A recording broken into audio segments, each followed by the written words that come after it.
As the yawning sun crested the city, filling the glass windows with gold, the man nudged an exploratory toe into the body between the dumpsters. You dead?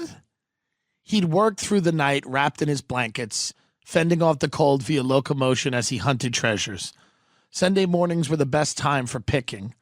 On Sunday mornings, the dumpsters brimmed with bottles and cans, vestiges of the weekend. His shopping cart was loaded with plunder. It had been a fruitful night. Earlier, he'd stripped a washing machine of its precious copper, and later, behind a church, he'd found a trash bag full of old hustlers and fireworks. But that was all just another day at the office. To date, this body on the ground was his most interesting find. The body was breathing. Snoring, actually. Pants pockets turned out, the crotch a darker shade of blue. The body was big. Whatever had put it face down must have been bigger. The picker towed the body again, and he stepped back, putting the cart between them. He was afraid that this big body would come to life mean.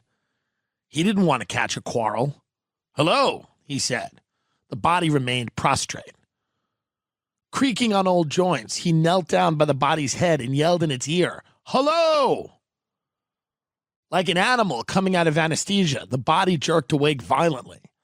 The picker jumped away and grabbed the handle of his cart, ready to ram the body if it charged. Slowly, the body rolled onto its side, gathering itself, its eyes bleary and searching for some marker to alert it to its whereabouts. The picker leaned into his cart and found one of the sealed water bottles he'd scored. He cracked the top and extended his arm to the body slowly, careful not to spook it. "Here."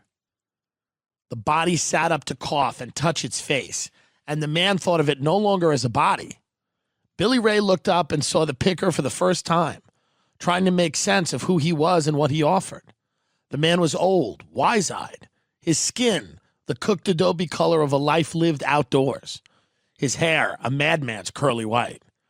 He looked like a shepherd, with the man standing over him, a halo of sunlight burning around him. Billy Ray understood he was dead, and this man was here to broker his passage. "Take it," the shepherd said. He did as he was told. "Where am I?" "Denver," the stranger said. "Okay." Billy Ray opened the water and drank in small sips. He felt like he'd been dropped from a great height. His head was a basket of raw meat stuffed with snakes. Vicious, they snapped at the walls, filling his skull with venom. Opening his eyes hurt, but so did closing them, and his forehead was studded with embedded pebbles from laying as he had.